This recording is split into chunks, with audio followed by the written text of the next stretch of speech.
Fantastic. Well, hello everyone. I'm doing my normal, just checking on my other screen that we're live. We were just discussing that we didn't go live last week, and because we didn't go live last week, my fault, I wasn't around. We were talking on our Discord amongst ourselves about the story that I saw on KVH's YouTube channel about Fender and then the lawsuit, which is now out there everywhere. And that's something I want to talk about today, but from the point of view of guitar builders and why guitar builders would want to copy the original Fender sort of Strat shape or evolve it in some way. But look, we're a week or so, 2 weeks maybe now, late on that story. So I'll delay us a bit more and do a little intro because there might be some people here that don't know us. This is Mark Gutierrez over in America.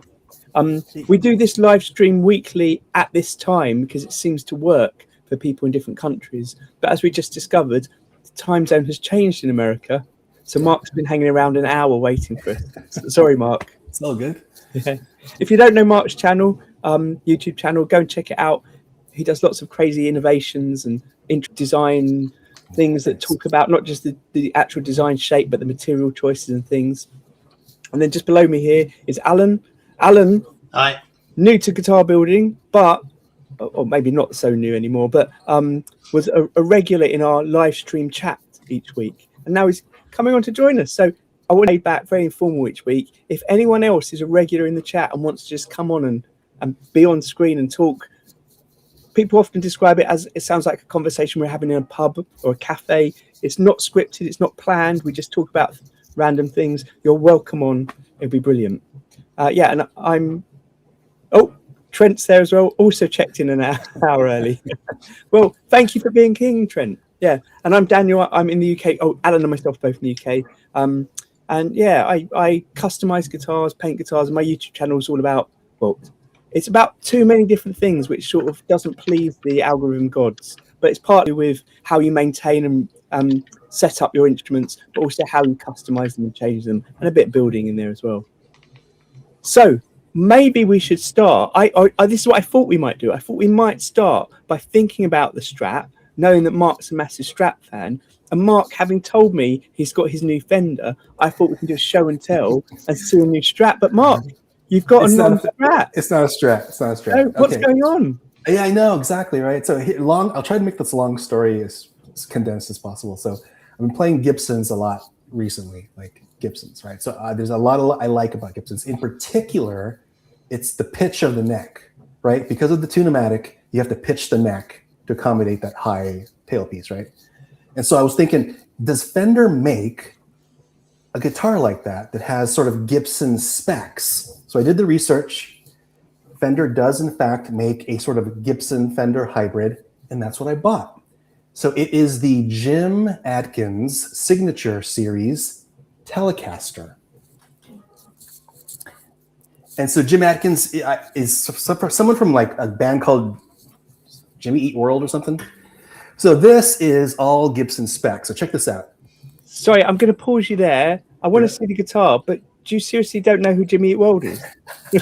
I've like heard one of their songs. All right, like, literally one. Back to the guitar then. Back to the guitar. So set neck, right?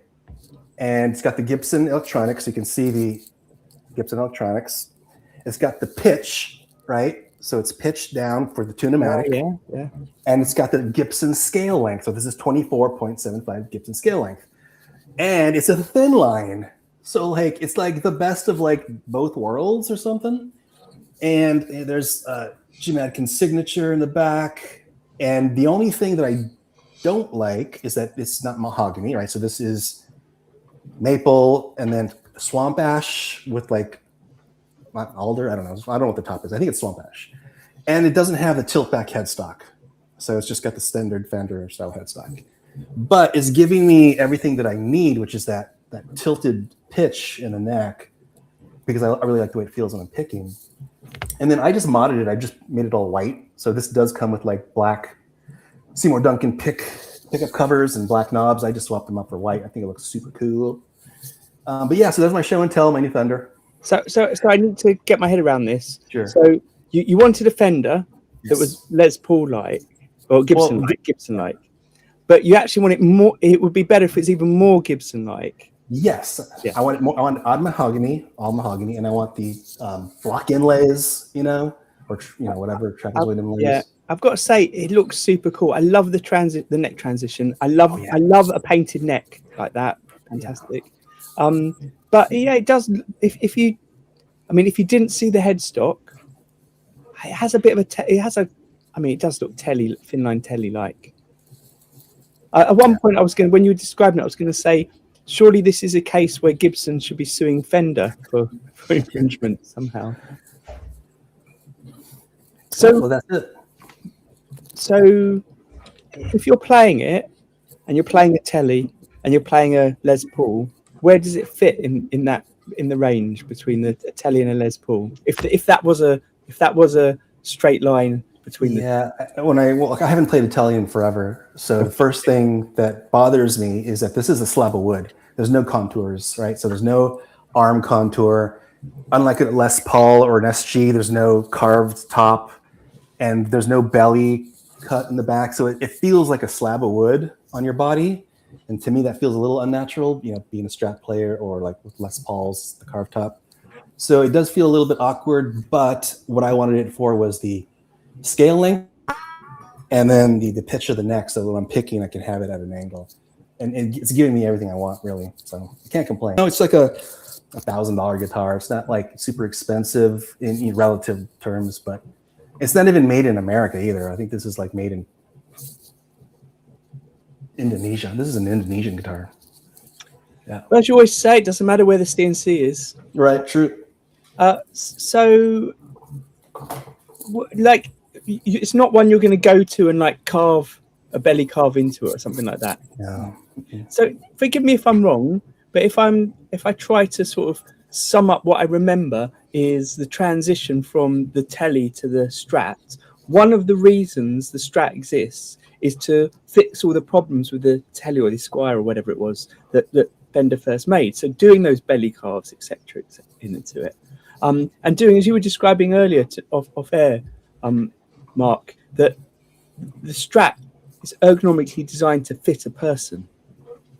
So you were talking about all those elements. Do you mind reiterating from here? We were talking about how inept a Strat style body is. Like, it would have been invented no matter what, because we all need that lower horn scoop for the fret access, and then we need the upper horn to be kind of pushed out a little bit for our strap to be balanced on our body. We need that forearm contour, right, so it doesn't feel like a slab of wood like the telly.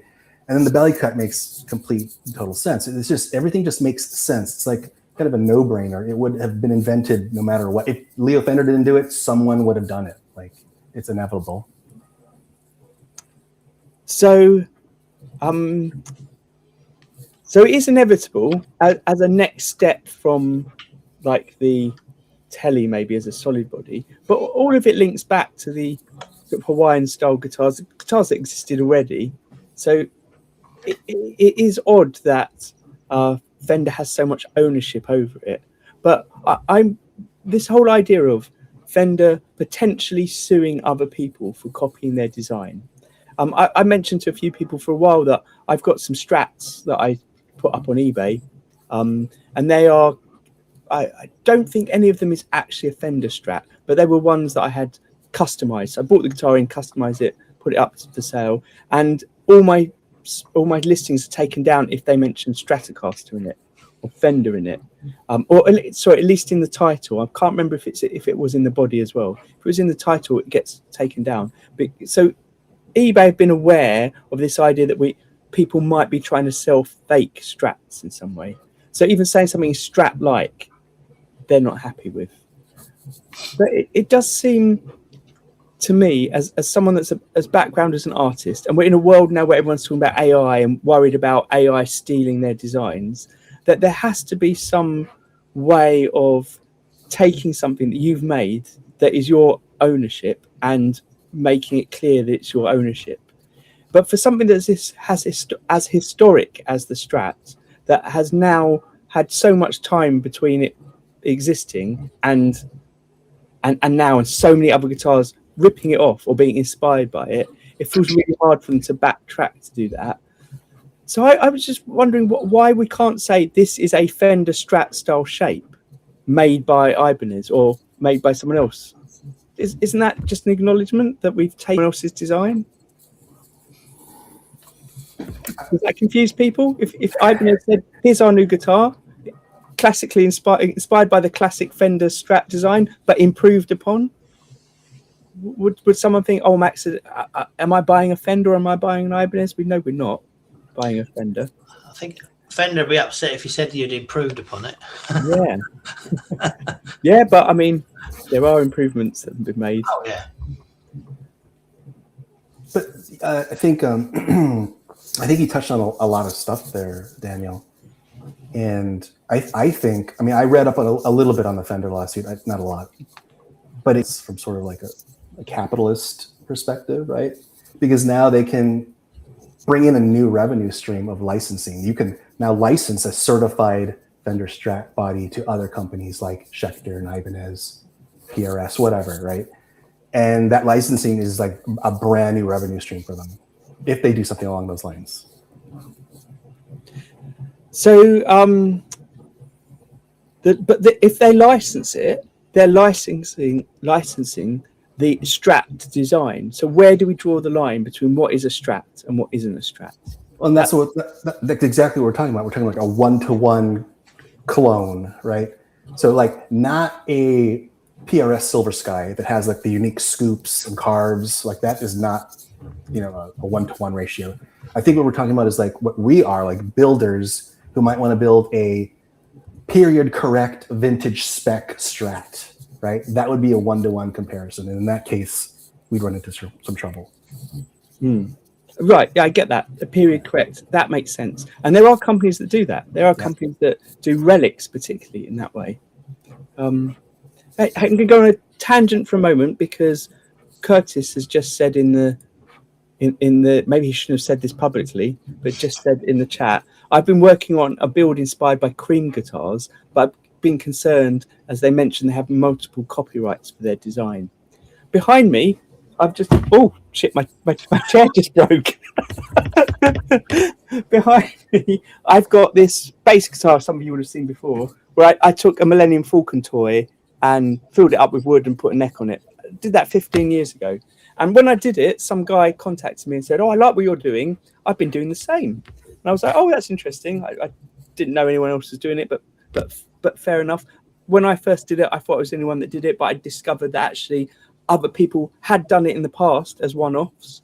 And me and this guy that contacted me, we talked about the first person that's recorded as doing them and how he had all these designs and how he was quite innovative in what he was doing. So both acknowledging that even if we may have come across it ourselves, it had its origin before us. Anyway, a few months later, I got a cease and desist from him because he'd taken out the patent on this design for selling in the UK and Europe. It wasn't actually this, it was a guitar, not a bass, but essentially it's the same.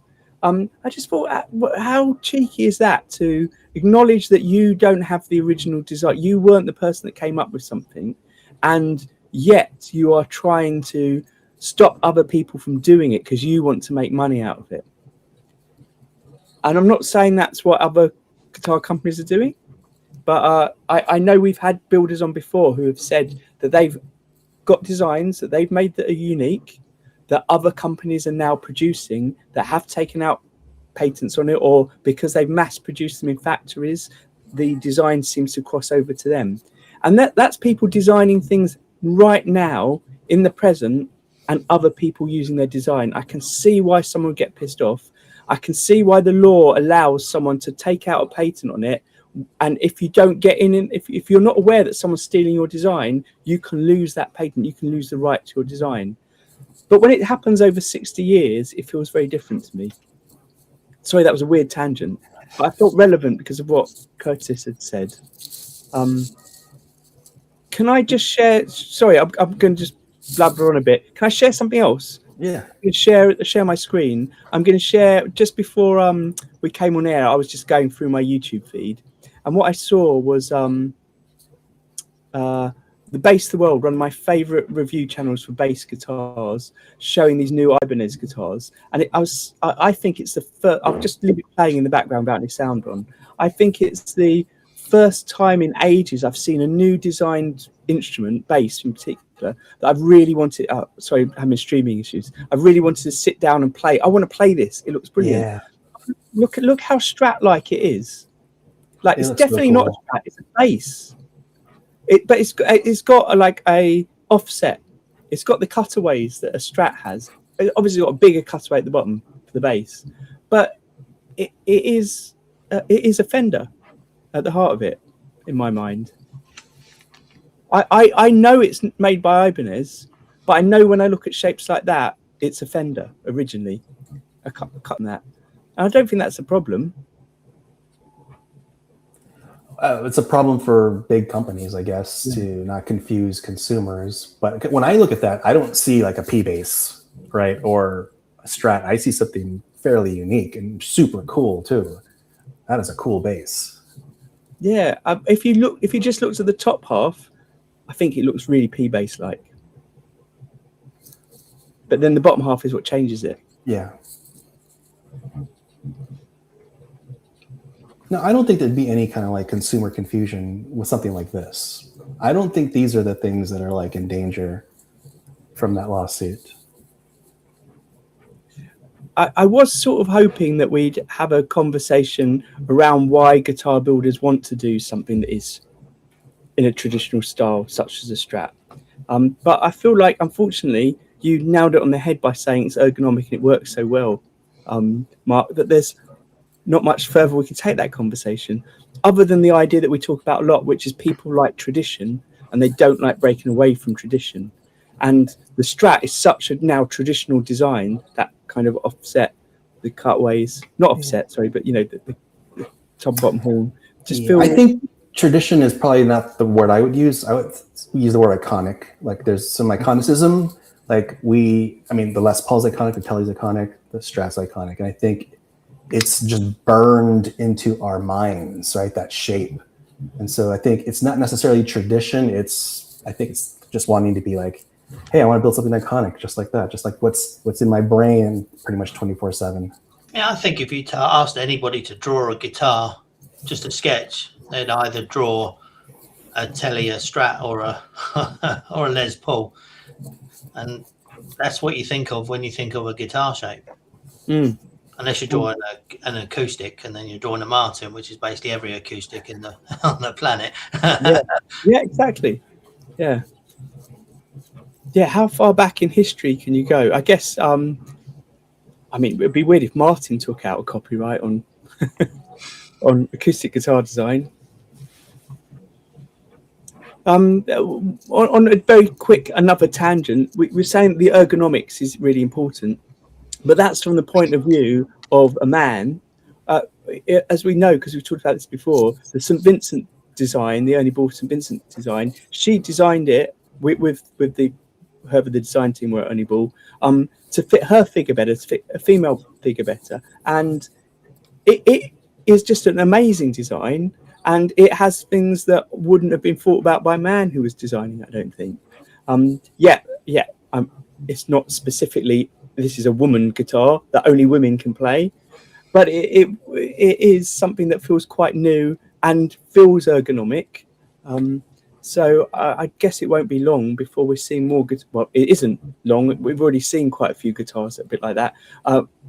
I think some of the Cream guitars look like they have an evolution from the St. Vincent design. But that might just be my brain going there. No, that's a good point, Daniel. Like it's a great a great brand new design. Like the St. Vincent guitar is just spectacular.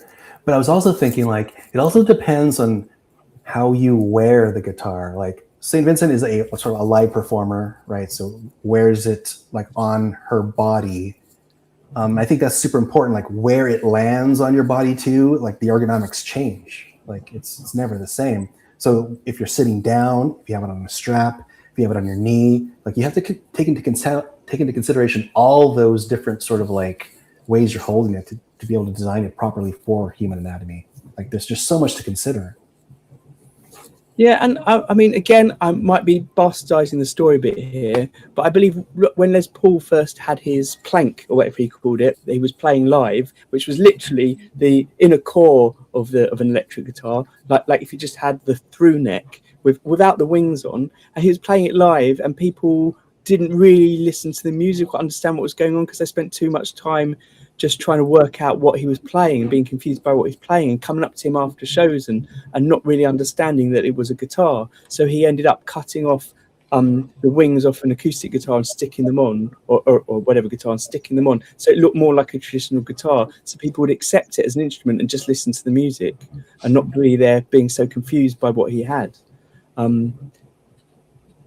Maybe if people were more accepting of weird designs, we wouldn't even have guitars like that. All guitars would just be long lip, like 2x4s. Yeah, that's also super interesting. Yeah. So look, here's another one of my tangents. I'm sure that by the end of tonight, all these tangents will loop back together. But Alan, you had a story that you told me that I thought was brilliant from your industry about designs being ripped off. And in my head, I was trying to work out, can we relate that to guitars? So I won't tell the story. Do you mind telling us the story? Yeah, no problem. So the company I work for, we make enclosures for electronics, so nothing too exciting.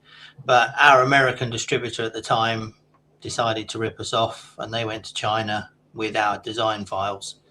But unknown to them, because we were wary of it could happen, we deliberately made an error in the files that we allow out. So the screw ports are not the right size, and they're not quite in the right location, but they're close enough that when you send a panel design into us, we can put all the cutouts in the correct place because it's still on the level of the board. They spent literally tens of thousands of dollars getting it all made, and then when it arrived, none of the screws, we had customers phoning us up complaining that their screws were falling out and all sorts of bits and pieces, and their panels didn't match, and it cost them a fortune. But we tried suing, and we were told it's a box. Yeah. Oh, so I didn't know that part of the story. So you're told, because that was where it came into my head, why it might be relevant. So they've blatantly ripped you off because they've used your actual files. Yeah, they used our step files to go to China with. Yeah. So that's different from just copying what something looks like. They've used your actual files. But at the core of it, I was going to say it is essentially a box. And that's what it sounds like the court said to you, or whoever it was, the lawyers said to you. It's quite prevalent in our industry. So, I mean, everybody knows Hammond because Hammond make boxes for most pedals start off in a Hammond box. I can name 3 companies in the UK that all have exactly the same dimensions as a Hammond box, but they have it made independently, probably in the same Chinese factory, but they have it made independently and sold as their own, and they're identical. So what, they all have the same dimensions as the Hammond box because the Hammond box came first and that's become an industry standard? Or is there another reason they all have that same dimension? Hammond are huge and successful. I mean, that's why everybody's pedals are basically start off in a Hammond box. I mean, at the guitar show, probably half the pedals there were in a Hammond box. Yeah, true. And personally, I mean, again, I refer to Mark's videos. Mark's recently made a pedal that wasn't in a Hammond box, but I always enjoy it when I see a pedal that's not in a Hammond sort of shaped box. And as someone that used to be obsessed with my pedal boards, I used to be annoyed when they weren't in a standard size. They didn't fit very well together. But that's another example, Daniel, like where for a pedal and a pedal board, you want it to be that size so that they're all perfectly the same size. They fit on your pedal board. You don't want odd shapes like a round fuzz face. Or like what I built was like a pyramid, basically. Like it just doesn't work, So what I'm trying to do in my head by having all these tangential examples, of which I have another one in a moment, is work out why is it okay for certain things to just be copied and other things not to be copied? And some of it's technological, right? So I don't know what it's like in America, but at some point in my childhood in this country, there was the war between VHS and Betamax. Does that ring a bell with you? Yeah. And apparently Betamax was great, but no one had. My uncle had a Betamax player, so there we go. But no one else did, and so they died out. Well, the Betamax got beaten because of Blockbuster. Yeah.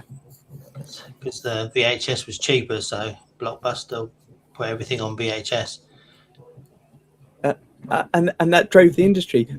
But, you know, VHS, so many companies make VHS players because it's the technology that they're using, right?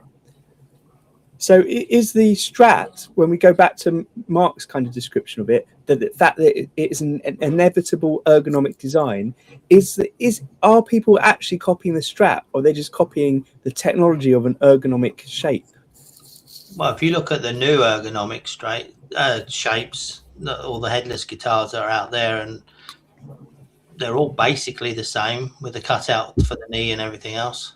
Great observation there. Yeah, I mean, even I remember Scott Bonehead Guitars. He makes ergonomic guitars that look like lots of others ones out there, and he honestly says when he first started building them, he wasn't aware of the other ones, and that I think this is what he says anyway. I might be misremembering, and that he was surprised how similar the designs are, because when you do that actual analysis of what works, you cut these bits off and change these shapes, and it fits. That's just how it is, as you said, Mark. That's how it fits with the body.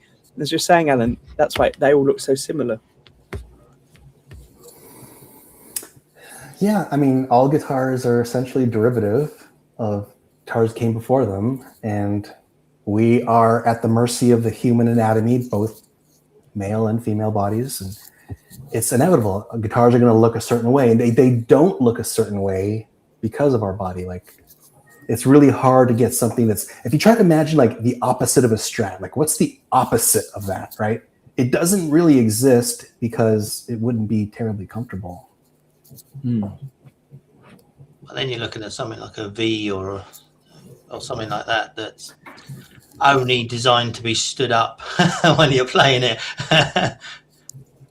Yeah, I heard someone say the other day he's from an advertising background, but he's talking about creativity, and he said the exact opposite of a good idea is another good idea. It's not a bad idea; it's another good idea that's different. I like that a lot. That is cool. Yes. So, as a guitar builder, why would we build a Strat shape? Is it because there are so many templates out there that make it easy? Is it because we know we can't really go wrong with it? Is it because we know that's what people want to buy and play? Surely it's not because it's ergonomic completely, because Alan's just pointed out that actually, if you look at the ergonomic guitars, they don't look like Strats. But those ones that don't look like Strats, people don't like. Like, I think we talked about that Rhett Shaw video where he had a, what did he have?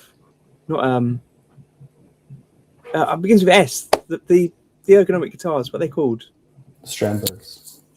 Yes, Strandbergs. And he was saying how he, if I'm remembering correctly, he thought he wouldn't like it because of what it looked like, basically. Not because of how it played, it was all about the looks of it. And he assumed he wasn't going to like it because of that. So if you look at it from the neck end, the horns and everything else are pretty much a Strat. It's only it's got the knee calf put in. Yeah, but I think all those points you hit, Daniel, that you mentioned, those are the reasons why we build Strats. Like it's all those things, right? People like them, they expect them, they're comfortable, like they're iconic. Like, it's never going to go away. Like, we're always going to build Strats. So is Fender trying to, in the commercial world, trying to make money out of licensing this because they suddenly feel something they haven't felt for, we've lost Mark, something they haven't felt for the last 20, 30 years, which is their business is going to die because so many, are they suddenly threatened? I think it was a daft move for them to actually try it. I mean, they're going after a Chinese company that's doing very entry-level guitars, and no one's going to buy their kid a Fender, even if it's a cheap Fender at $1,000, as their first guitar. But if they get something that's £100, when you first start to learn. Then when you get better and you progress, you're probably going to stick with that shape. So you might end up then on a Squire, and then, okay, at the higher end, they've got competition. But if they want to kill off the competition, then they need to go for one of the big boys, not someone who's selling a guitar in a market. I think that's a great point, and it's like we sometimes talk about when we're not sure if we want a certain tool, we buy a cheap version sometimes just to test it out. But as I often say, sometimes you get that cheap version and it's so bad it doesn't give you an indication of what the real ones are like. And even unfortunately for Fender, we live in a world now where, on your argument, this would be fortunate for Fender. We live in a world now where even the cheap guitars are good. So someone could get that good cheap guitar and it would maybe lead them into a Fender in the end. Yeah. I mean, like I said, they want to go after the bigger market because they're competing with the £2,000, £3,000 or dollar range and above. Going after someone selling something for £100 seems absolutely nonsensical to me. But if they value that shape and that's the Fender shape, why do they stick Squire on the headstock and sell it for £400? Yeah, so what I've noticed, actually, I've heard someone else say this, I've noticed lots of Squires say Squire on the headstock. My Squire that I had when I was a teenager definitely said Fender Squire on it. Definitely had Fender on it. Mine too. Yeah. I feel like either the Fender's disappeared or it's become a small print on the headstock. Yeah. But Squires back then were really, really high quality. Like mine, I had a made in Japan Squire with the same colored headstock as the body. So black headstock, black body with gold Fender on the headstock Squire. Fabulous guitar. I don't know where mine was from, but I think it was the same. It was 100%. It was one of the best guitars I played for years, and it's still really good. Although it's my experimental guitar, I take it apart, repaint it all the time now. But it was as good as some of the Fenders I played. 100%. Mine even came with a hard shell case, like that's had Squire like embossed in the hard shell case. Like they were high quality back then. So I don't know. I don't have a strong opinion on this. I feel like it's really important to acknowledge the fact that so much of the guitar design we see is an evolution from that Squire, that Strat shape, right? And that Strat shape feels different from what existed beforehand. The Telly feels different from what existed beforehand, guitar shape wise. It feels significantly different to me anyway, in a way that Ibanez bass I just showed you just now doesn't feel significantly different to me from a precision bass, for example. But it also feels wrong for a company that have left that design out there and it's been so inspirational for so long to try and commoditize it now. I feel like companies that are just saying, I understand why a company can't say, oh yes, this is a Strat shape that we're using, because that opens them up to copyright issues. But I feel like that we should all just acknowledge within the design world that this is partly where it came from. It came from from the Fender company, and we should just acknowledge that and keep doing what we're doing. Yeah, I think we just keep doing what we're doing. I don't think we have to worry about anything. Remember that Fender won because the Chinese company didn't show up. Right? And then this means that if they wanted to pursue any legal action to any small builders or companies, they actually have to get them in a courtroom, which then these people can argue what we're talking about right now, about how it's slightly different, maybe the horns are different length, maybe these dimensions are a little off. They could easily argue because now it's under copyright and not trademark, right? So a copyright is just like a work of applied art, right? So you can consider your shape to be artistic in a different manner, and you can fight that in court. And I don't think Fender's going to do that. They've already lost that argument in American court, haven't they? I think so. Yeah. Sam has just put in the chat, I think one of the ways to win is to come up with a product that's difficult to replicate, pay some respect to people who manage to rival you in that space. This to me links back to some of the things we've been talking about. We had a video about a month ago now in response to NAMM, and some of the innovations that people have been coming up with, and how that particularly with hardware, and how some of that innovation is so new that possibly people that want to buy guitars won't accept it because it's too new, and they won't accept it until it becomes like snowballs up, slowly getting built up, people using it, realizing that it's good, seeing it spread more. And the example that I think Mark mentioned then was the Evertune bridge, how the Evertune has grown to be a thing that everyone's aware of, or most people are aware of, and accept that it is a great piece of kit. And only, as far as I know, only Evertune make it. They have a patent. So Yeah, Evertune have a patent for sure. They've got patents. You can't buy cheap rip-off of it on eBay or Amazon. In 20 years, you will be able to, though. Yeah, that's true. But it's not at that point yet, is it? No. And that gets back to what.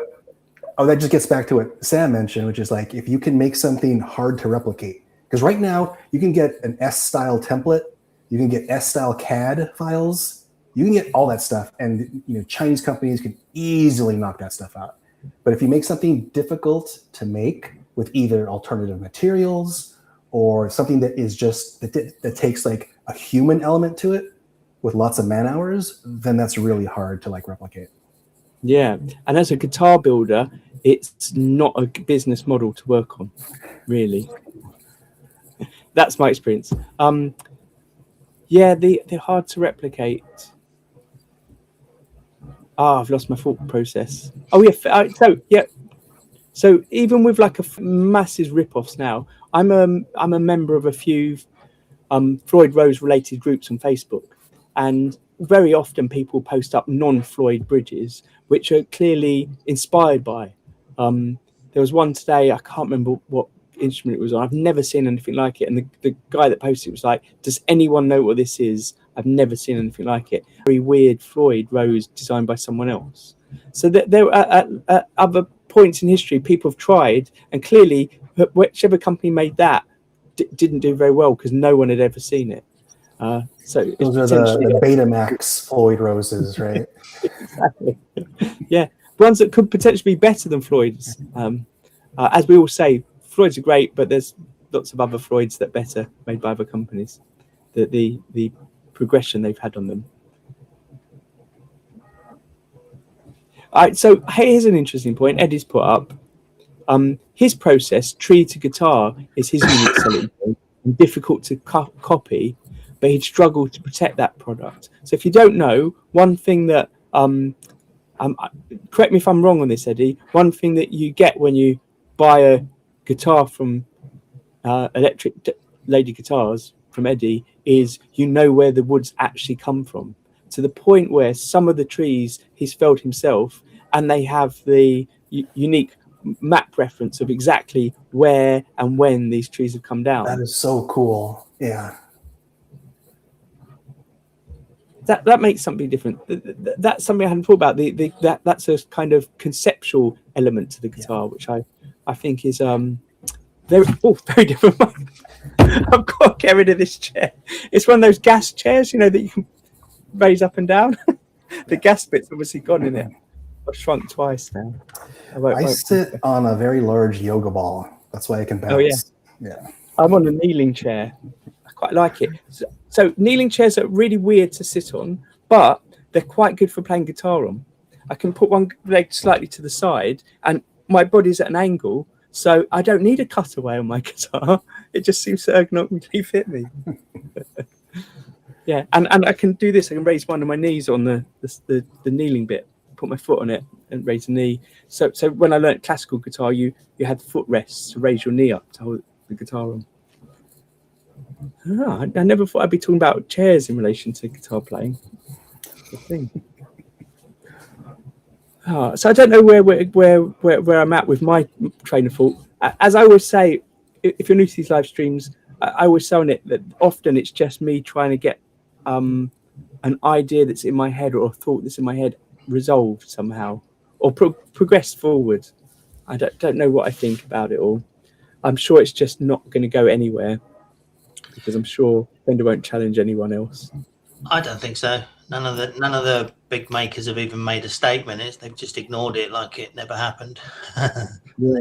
Just I'll carried tell you on. what it has done on my at least on my YouTube sphere, is just had loads of videos about Fender coming up. So good bit of marketing in some ways, whether it's playing them off as a bad guy or not.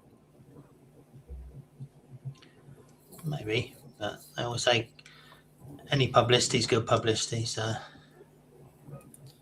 Yeah. I think So moving forward, rather than trying to compete, but Fender just need to do what they've always done, and that is get artists playing their guitars and becoming the one. When you grow up, you want to buy a guitar, you want to buy the guitar that the next big thing's playing, and then you don't have to worry about whoever's copying it, because they're going to want it because it's got that Fender headstock.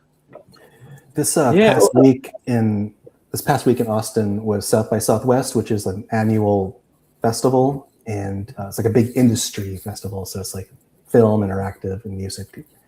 And I went to go see just a ton of bands play, like from all over the country. They come to Austin, right? So we had like 20,000 people come to Austin, and I was just taking a mental like checklist of all the guitars and what are these young hip, people are playing, and it was like 95% Fenders. It was just all offset guitar, offset Fenders, Telecasters. I didn't see any Strats, but it was mostly just all Fender. Like that's what the kids are playing forever, right? Yeah. As far as we can see. Do you remember? A couple of years ago, Tim Henson had out that nylon string guitar. Who was that with? That wasn't Fender, was it? Ibanez. Yeah. That I remember hearing that on the Guitar Nerds podcast. They were doing a review of best-selling instruments on a particular website, and that was one of the best-selling instruments that year. And I think that was because of Tim Henson, because he was all over every guitar magazine, everywhere. So you're right, getting in the right hands of the right player makes a massive difference, doesn't it? And Fender gives these guitars away to these up and coming bands. Like they just give them like off the shelf, like made in Mexico, Fenders. Like it's nothing to them, and it's everything for marketing. Yeah. I think I mentioned I did some tech work for a band, fixing some of their guitars, and they were Jacksons, so Fenders, and they were given them by Jackson for free. They weren't cheap guitars; they were kind of mid-range, $2,500 guitars, and they played them and they kind of bashed them around a bit on stage, and they decided that because Jackson would just keep giving them guitars, it wasn't worth getting them fixed anymore. And they weren't breaking because they were crap guitars. They're breaking because of how they played them live and what they did with them. So they just we can give them away to fans and then get a new one from Jackson and just rotate it around like that. I thought that was quite cool. Yeah, that's why Jackson does it, right? But $2,000 guitar, I mean, that's retail. So build value for them. Yeah. Giving away $400 or whatever it is. Yeah. They pay more than that just for an advert in the magazine. So it's a no-brainer for them to give away guitars. As I try to say to people that ask for quotes for guitars, and they say, "Why is this one off the shelf so much cheaper than what you're doing?"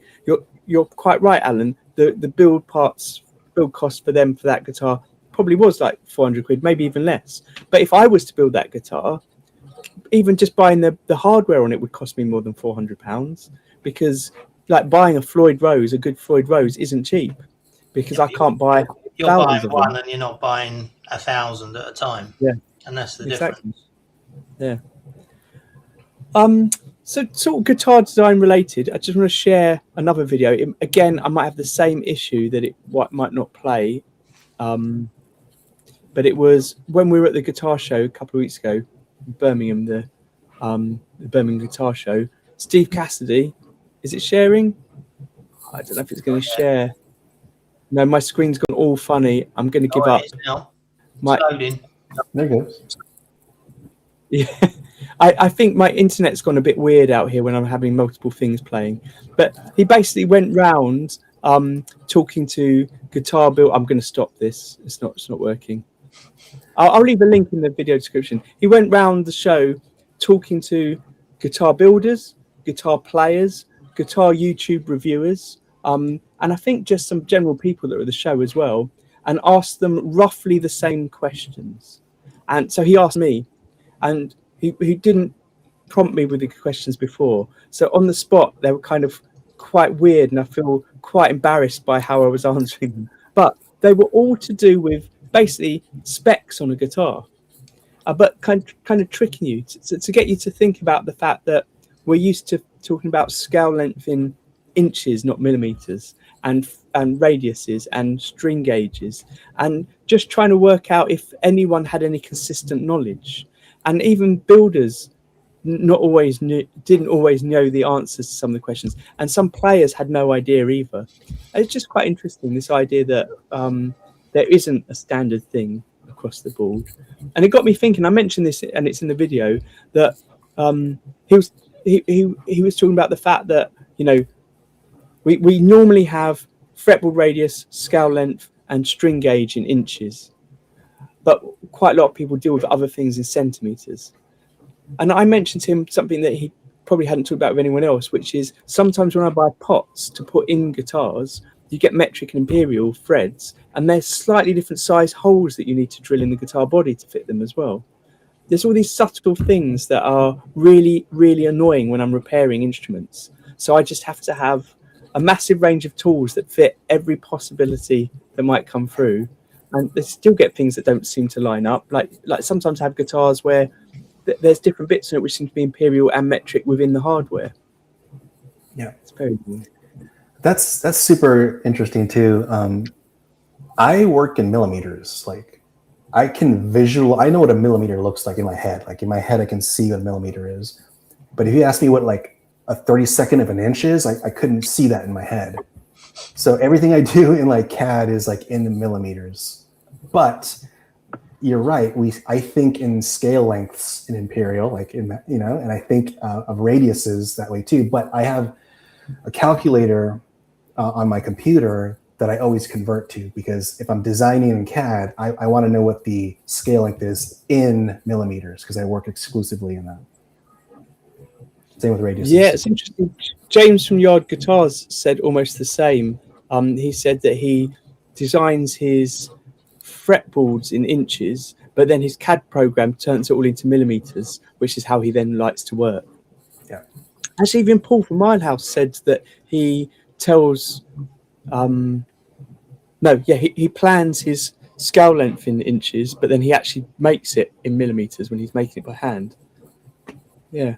It's I think it can be so much more accurate with a millimeter than you can with fractions of an inch. I think we got an advantage here though, in the UK, because we do use a mixture of metric and imperial for everything. Whether it comes to temperature, distance, you know, we still use miles, yards, and all the rest of it. And we don't do our distance in meters or millimeters when we're driving anywhere. And then, yeah, I play golf, so everything's in yards. And then at work, I'm doing everything in millimeters. I think in the UK, we got the advantage because we use both. I mean, on a hot day, we use Fahrenheit because it sounds hotter. And then on a cold day, we use centigrade because it sounds colder. So we go from 0 to 100 on our temperature scale because we flip halfway through. I think it's easier for us to do it. And in Europe, everything's millimeters. And then in America, everything's traditionally inches, which I just can't. Yeah. I mean, I've always been in engineering, so I've always used both anyway. So, you know, I know what an eighth is and 3/4 of an inch and all the rest of it, but yeah, I couldn't work in the finer points with fractions of an inch. It's same way. Like, I mean, for me, it's about visualization in my head. Like I can see what 5 millimeters look like in my head, but yeah, I couldn't tell you what like half an inch looks like in my head. I know 12.76, so right. I know little bits and pieces, but yeah, I don't know how to read fractions on inches properly. Sometimes I just get confused by having to say it. Like I use these feeler gauges to measure my neck relief and stuff.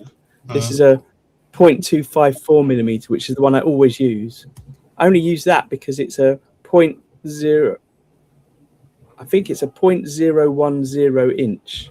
Don't really know what that means. I don't know what that means, but I like that number. It's a 10 basically. So that's the one I always use as my guideline. Yeah, for, well, 1 inch is 25.4 mil. So 1 inch is 25. Yes, it's a tenth of an inch. Yeah. Yeah, makes sense. So it's a tenth of an inch. That's what I like.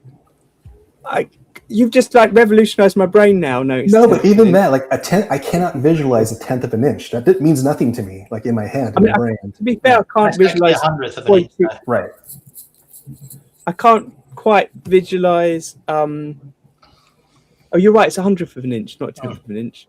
I can't really visualize what 0.254 millimeters is, except I know exactly what it is because if I had to pick up my feeler gauges, I know what this one feels like because I use it all the time. I think when I first watched a video on intonation, someone used this size, and that's why I've always used it ever since, and I feel very happy with that.